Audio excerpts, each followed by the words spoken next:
just north of Salt Lake City Cemetery is a hidden little cemetery that's kind of creepy. Let's check it out.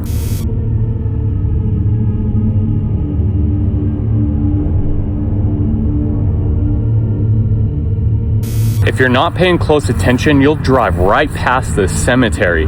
It's kind of small and very isolated, but it's really cool and kind of gives off creepy vibes.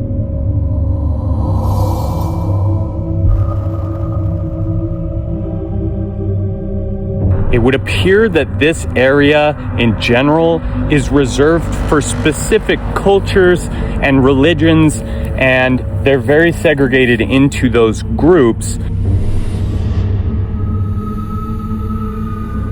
Do you know of any ghost happenings here at this cemetery? Let me know in the comments. Peace.